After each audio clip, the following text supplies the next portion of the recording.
Hi guys, my name is Jay Patel और आज के इस वीडियो में हम डिस्कस करेंगे that how to prepare for GUJCET 2022। तो गाइस, आज के इस वीडियो में मैं आपको बताऊंगा कि आप किस तरह से प्रिपेयर कर सकते हैं गुडसेट 2022 के लिए और आपको किन चीज़ों का ध्यान रखना है। तो सबसे पहले हम समझेंगे कि भाई एग्जाम का पैटर्न क्या है, यानी कि गुडसेट की एग्जाम का पैटर्न क्या है। आपकी जो ये एग्जाम आएगी वो आएगी 120 मार्क्स की और इसके अंदर आपके पास होंगे सभी के सभी एमसीक्यूज और हर एक एमसीक्यू रहेगा 1 मार्क का। इसमें ये जो आपका पूरा पेपर है 120 मार्क्स का, वो डिवाइडेड होगा 3 पोर्शन में। फिजिक्स होगा आपका 40 मार्क्स का, केमिस्ट्री होगा आपका 40 मार्क्स का और मैथ्स या तो फिर बायोलॉजी होगा आपका 40 मार्क्स का। आज की इस वीडियो में मैं सिर्फ मैथ्स के स्टूडेंट के लिए बना रहा हूँ। तो आप अगर बायोलॉजी वाले हैं तो आपके लिए मैं अलग से फिर दूसरा वीडियो बनाऊंगा। देखिए, सबसे पहले हम बात करेंगे फिजिक्स के बारे में कि भाई फिजिक्स के अंदर आपको किन किन चीज़ों के लिए खास ध्यान रखना पड़ेगा और किन किन चीज़ों को आपको प्रिपेयर करना पड़ेगा अच्छे से। तो अगर हम बात करें फिजिक्स की, तो फिजिक्स में सबसे ज़्यादा इंपॉर्टेंट चीज़ अगर हम गुडसेट के लिए देखें तो वो है एनसीईआरटी के फॉर्मूले। देखिए, अगर आपको फॉर्मूले का डेरिवेशन नहीं आता है तो चलेगा, बट आपको उन सभी फॉर्मूलों को याद तो रखना ही पड़ेगा। फिजिक्स के अंदर अगर आपने अच्छे से फॉर्मूला जितने भी हैं आपके एनसीईआरटी के अंदर वो अगर आपने रट लिए तो आपको गुडसेट के अंदर काफ़ी आसानी रहेगी स्कोर करने के लिए। तो आपको फॉर्मूला तो एक भी छोड़ना ही नहीं है और अच्छे से सारे फॉर्मूला एटलीस्ट याद तो रख ही लेने हैं। सेकेंड थिंग इज डायमेंशनल फॉर्मूले। अब हमारी फिजिक्स की एनसीईआरटी के अंदर हर एक चैप्टर के एंड में समरी के बाद एक टेबल है, उसके अंदर उस पर्टिकुलर चैप्टर के अंदर आने वाले सभी फॉर्मूले के डायमेंशनल फॉर्मूला दिए हुए हैं और उसके साथ साथ उनके यूनिट्स भी दिए हुए हैं। तो आपको उन सभी टेबल्स को अच्छे से पढ़ लेना है। तो आपको एक दो एमसीक्यूज डायमेंशनल फॉर्मूला के आपके गुजरात के पेपर में दिखने ही वाले हैं। Third thing is exercise. तो एक्सरसाइज के अंदर आपको सिर्फ स्मॉल प्रॉब्लम्स पे ही ध्यान रखना है, ठीक है। आपको बड़े बड़े प्रॉब्लम्स करने की कोई ज़रूरत नहीं है। जो छोटे छोटे सम होते हैं जो आपको लग रहे हैं 1 मार्क में या तो 2 मार्क में आपको पूछे जा सकते हैं, वैसे आपको प्रॉब्लम्स को अच्छे से प्रिपेयर कर लेना है। क्योंकि कई बार ऐसा होता है कि गुजरात के एग्जाम में वो सीधे के सीधे उन प्रॉब्लम्स को ही, एक्सरसाइज के सम को ही उठा के एमसीक्यू की फॉर्म में रख देते हैं। The fourth point is make short and crisp notes.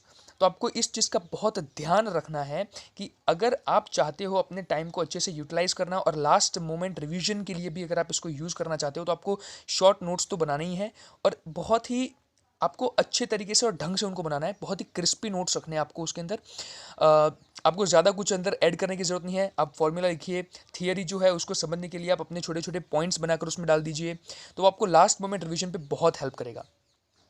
Fifth thing is GUJCET PYQ. तो एमसीक्यू की एग्जाम है तो आपको ऑब्वियसली एमसीक्यू की प्रैक्टिस तो करनी ही पड़ेगी। तो गुडसेट के अंदर अगर आप चेक करना चाहते हो कि भाई आपको एमसीक्यूज आप कर पाते हो या नहीं कर पाते हो, तो आप गुडसेट की पीवाईक्यू कर सकते हो।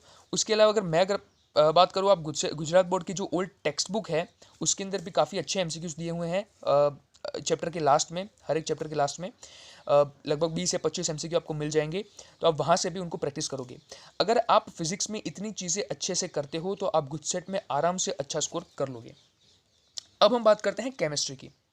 तो केमिस्ट्री की अगर हम बात करें तो यहाँ पर मैंने आपको कुछ पॉइंट्स दिए हैं। देखिए, for chemistry NCERT is God, ठीक है। तो केमिस्ट्री के लिए तो आपको, अगर आप कुछ नहीं करोगे तो भी चलेगा, बस एनसीईआरटी को अच्छे से पढ़ लेना। केमिस्ट्री के अंदर एनसीईआरटी भगवान है। अगर आपने एनसीईआरटी की तो आपको गुडसेट में किसी भी तरह की प्रॉब्लम नहीं मिलेगी। फॉर एक्स्ट्रा प्रैक्टिस आप गुडसेट की पीवाईक्यू तो करना ही है आपको, वो तो ऑब्वियस सी बात है। तो आप गुडसेट की पीवाईक्यू कीजिए और उसके अलावा एक यूट्यूब पे चैनल है जिसका नाम है हर्षित शाह केमिस्ट्री। आप उस चैनल पे जाओगे तो वहाँ पर उन्होंने केमिस्ट्री के रिलेटेड बहुत सारा कंटेंट डाल रखा है। तो आप वहाँ से एमसीक्यू की प्रैक्टिस कर सकते हो। वहाँ पे आपको वन शॉट्स मिल जाएंगे, तो आप वहाँ से रिवीजन भी कर सकते हो and they would really help you for your preparation of GUJCET. अब हम बात करते हैं मैथ्स की। तो मैथ्स के अंदर जो मोस्ट इंपॉर्टेंट चीज़ है वो है एनसीईआरटी के प्रॉब्लम्स, यानी कि शॉर्ट प्रॉब्लम्स, यानी कि आपको एनसीईआरटी अच्छे से कर लेनी है। दूसरी चीज़, मेक अ प्रॉपर फॉर्मूले list for last moment revision, यानी कि लास्ट मोमेंट रिवीजन के लिए आपको मैथ्स के जो फॉर्मूले है उनकी पूरी लिस्ट बना लेनी है चैप्टर वाइज और उनको आपको लास्ट मोमेंट में रिवाइज करना है। उसके अलावा one of the most important things in mathematics is NCERT exemplar. हाँ, एनसीईआरटी एग्जाम्पलर करके एक बुक आती है एक्स्ट्रा प्रैक्टिस के लिए। तो उस बुक के अंदर बहुत सारे एमसीक्यूज़ हैं, एक एक मार्क्स के जो क्वेश्चंस होते हैं, वो प्रॉब्लम्स होते हैं वो हैं। उसके अलावा true false, fill in the blanks. तो वहाँ सारी जो चीज़ें हैं वो आपको उस चैप्टर के कॉन्सेप्ट्स को क्लियर करने के लिए, उसकी प्रैक्टिस को और बढ़ाने के लिए हेल्प करती है। और मेरे ख्याल से एनसीईआरटी एग्जाम्पलर तो आपको करनी चाहिए मैथ्स के अंदर। और लास्ट में आप गुडसेट की पीवाईक्यू कर लीजिए, जब आपकी एग्जाम नज़दीक हो उस वक्त आप गुडसेट की पीवाईक्यू सॉल्व करेंगे मैथ्स में, दैट्स इनफ फॉर मैथमेटिक्स। सो ये था गाइज हमारा पूरा जो मैंने आपको बताया गुडसेट के लिए आप किस तरह से प्रिपेयर कर सकते हो। अगर आपने इतनी चीज़ें ढंग से कर ली, बढ़िया तरीके से कर ली, अच्छे से पढ़ लिया, तो आपको किसी भी तरह की प्रॉब्लम नहीं पड़ेगी। So thank you very much guys for watching this video. आशा करता हूँ कि आपको ये वीडियो अच्छा लगा हो, और अगर आपको ये वीडियो अच्छा लगा हो तो आप प्लीज़ हमारे चैनल को लाइक कीजिए, शेयर कीजिए अपने फ्रेंड्स के साथ, ताकि उनको भी हेल्प हो गुडसेट की प्रिपरेशन के लिए, और हमारे इस चैनल को सब्सक्राइब कीजिए। Thank you very much.